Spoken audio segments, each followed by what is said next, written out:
നമ്മള് മൈസൂർ മ്യൂസിയം ഒക്കെ കണ്ട് അടുത്ത നമ്മൾ വന്നിരിക്കുന്നത് ഇവിടുത്തെ കാറിന്റെ എന്തോ ഒരു എക്സ്പോ ഉണ്ടെന്ന് പറഞ്ഞിട്ടാണ്. അപ്പൊ നമുക്കൊന്ന് പോവാം. കാർ മ്യൂസിയം ആണ്. അപ്പൊ നമുക്ക് കാണാം കേട്ടോ.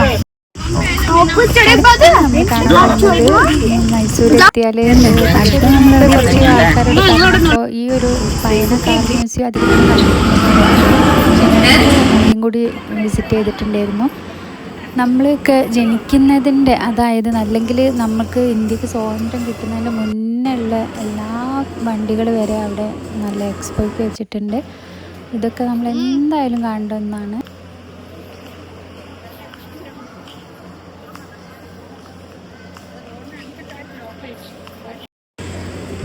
നോർമലി നമ്മൾ മൈസൂർ പോവുകയാണെങ്കിൽ ഞാൻ ഒരുവിധം കേട്ടിട്ടുള്ളത് മെയിനായിട്ട് മൈസൂർ പാലസ്, സൂ, അതേപോലെ സെൻറ്റ് ഫിലോമിന ചർച്ച്, നമ്മളെ ടിപ്പു സുൽത്താൻ്റെ ഗുംബസ് എന്ന് പറഞ്ഞിട്ടുള്ള ഒരു സ്മാരകം, ഇതൊക്കെ കേട്ടിട്ടുള്ളൂ. ഈ ഒരു പഴയ കാർ മ്യൂസിയം അധികം ആരും പറയുന്നതായിട്ട് ഞാൻ കേട്ടിട്ടില്ല. പക്ഷേ ഇത് അവിടെ വന്നിട്ടും അധികം ആയിട്ടില്ല എന്നാണ് ഞാൻ അറിഞ്ഞത്.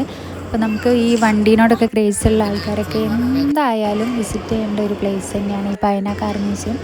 ഒരുപാട് varieties of cars, bike, jeep, അതേപോലെ പണ്ട് നമ്മൾ ഉപയോഗിച്ചിരുന്ന ഇപ്പോൾ പേപ്പർ കട്ടിങ്ങിൻ്റെ മെഷീന്, പണ്ടത്തെ ഓരോരോ നമ്മളെ വീട്ടുപകരണങ്ങൾ, അങ്ങനെ ഒരുപാട് വർഷങ്ങൾക്ക് മുന്നേ ഉള്ള അമ്പലത്തിൻ്റെയൊക്കെ ഒരു കവാടം, അങ്ങനെ ഒരുപാടുണ്ട്. കാർ തന്നെ നമുക്ക് കണ്ടാലും നമ്മളെ ലൈഫിൽ ഇതുവരെ കാണാത്ത ടൈപ്പ് വെറൈറ്റി കാറുകളാണ് അവിടെ ഉള്ളത്. ഞാനും ലച്ചുമോളും ശ്രീകുട്ടി, നന്ദും, ചേച്ചി, അമ്മണി, അമ്മ എല്ലാവരും നല്ല അടിപൊളിയായി എൻജോയ് ചെയ്തിട്ടുണ്ടായിരുന്നു.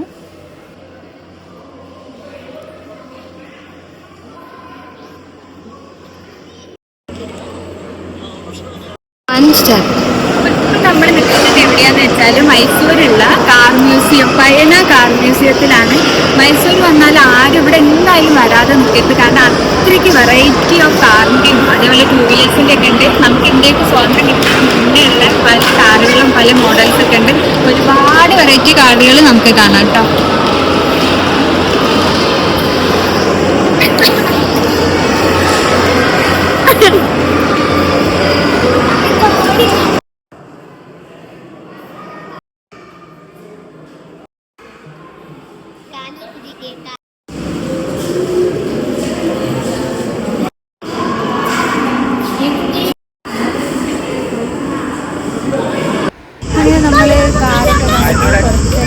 എന്താ പൂന്തോട്ടോ